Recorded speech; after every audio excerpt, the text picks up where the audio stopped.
Congress party ने corona संक्रमण के इस दौर में आम लोगों को राहत दिलाने के लिए एक हेल्पलाइन सेंटर का निर्माण किया है और इस सेंटर में जो लोग हैं, जो डॉक्टर हैं, वो बैठे हुए हैं। आप देख सकते हैं तस्वीरों में कि किस तरह से जो पी नैयर हैं, कांग्रेस पार्टी के ये पेशे से डॉक्टर भी हैं और ऐसे में ये तमाम लोगों को एक तरह से कहा जाए कि जो फ़ोन कॉल्स आती हैं उनको राहत दिलाने के लिए बातचीत करते हैं और तमाम तरह की सुविधाएं उन्हें मुहैया कराते हैं, चाहे दवा की बात हो या डॉक्टरी हेल्प की।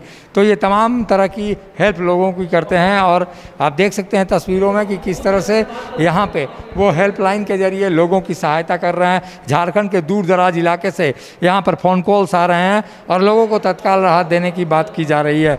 एक तरह से कहा जाए कोरोना संक्रमण के इस दौर में जहाँ लोगों को सरकारी सुविधाओं को लेकर सवाल उठ रहे हैं, वहीं पे कांग्रेस ने एक प्रयास किया है कि किस तरह से आम लोगों की मदद की जाए और ये मदद आप देख सकते हैं तस्वीरों में। ये पी नैयर हैं जो लगातार फ़ोन कॉल्स आ रहे हैं इन पर और ये लगातार लोगों की सहायता कर रहे हैं, लोगों से बातचीत कर रहे हैं। किस तरह की सहायता कर पा रहे हैं आप?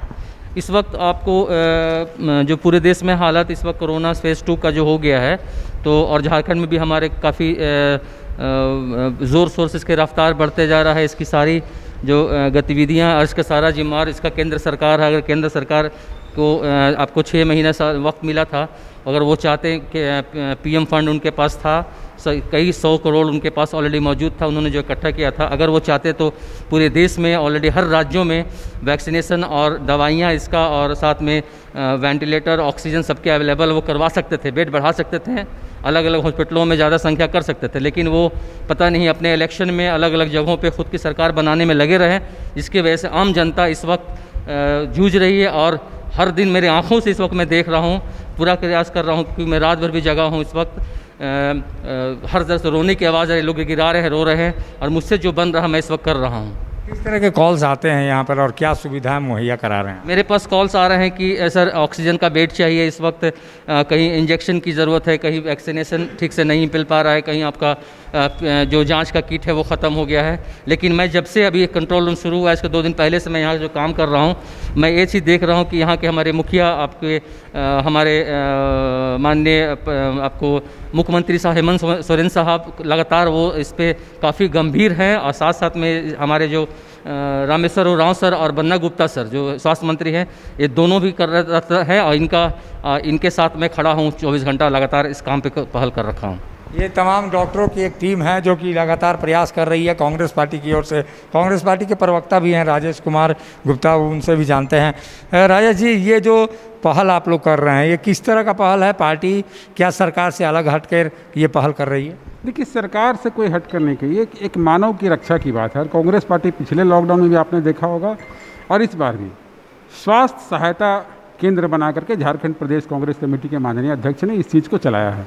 और जितने भी हमारे मेंबर्स हैं, कहीं भी हैं, अपने घर पे हैं या ऑफिस में बैठे हुए हैं, लगातार लोगों को सलाह दे रहे हैं। किसी के ऑक्सीजन का, किसी के एडमिट करने की बात हो, किसी को दवा की बात हो या दवा पहुंचाने की बात हो। मैं खुद कल रात भर जगा हूं और लोगों की मैंने मदद किया। नाम को मैं 3-3 लोगों को जाकर मैंने रात में दवा पहुँचाया। तो मुझे लगता है कि इस समय अभी जो ऐसा समय है कि कांग्रेस पार्टी एक आम जन की सोच की पार्टी है और उनकी सोच यही रहती है पार्टी की, हमारे राष्ट्रीय अध्यक्ष श्रीमती सोनिया गांधी जी का भी, कि मानव की सेवा करना ही पार्टी का एक लक्ष्य रहा है। राजनीति एक पार्ट है, मगर सबसे पहले देश की आवाम को रक्षा करना, उसे सुरक्षित करना।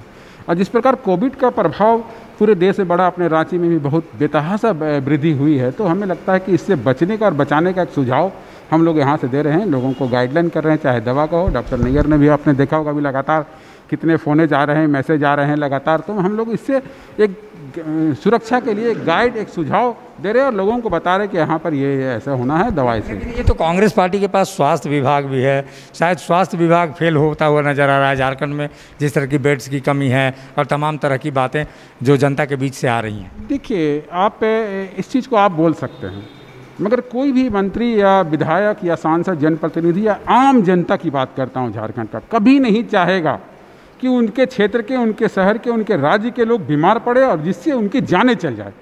स्वास्थ्य विभाग पूरे मुस्तैदी से कार्य कर रही है और डे टू डे इस चीज़ को बढ़ता जा रहा है। कि कैसे लोगों को मदद करें। आप देख लीजिए, वेंटिलेटर हो या ऑक्सीजन की व्यवस्था धीरे धीरे सरकार कर रही है। हाँ, निश्चित ये हुआ है पूरे देश में कि केंद्र की सरकार या किसी भी राज्य की सरकार ने जो पिछले बार दस्तक देकर गई थी कोरोना, उससे सचेत नहीं हुए थे। शायद कोरोना संक्रमण से जो दस्तक थी वो लोगों को सचेत करने की थी, लेकिन राज्य सरकार और केंद्र सरकारों ने इस पर कोई भी सतर्कता से काम नहीं किया, कोई सबक उन्होंने नहीं लिया, और यही परिणाम है कि लगातार कोरोना संक्रमण के जो मरीज हैं वो बढ़ते जा रहे हैं। हालांकि कांग्रेस पार्टी ये प्रयास जरूर कर रही है, लेकिन कांग्रेस के पार्टी के पास खुद स्वास्थ्य विभाग है, इसलिए सवाल वहाँ भी खड़ा होता है। सहयोगी संजय के साथ अशोक कुमार, मुखर संवाद, रांची। जब टूटती है आस, जब थकती है सांस, जब रूठते हैं अपने, मुंह मोड़ता है जमाना, जब अंगड़ाई लेता है संकल्प, फिर बनती है कहानी, बनते हैं अनमिट निशान। देखिए मेरे साथ संघर्ष की दास्तान।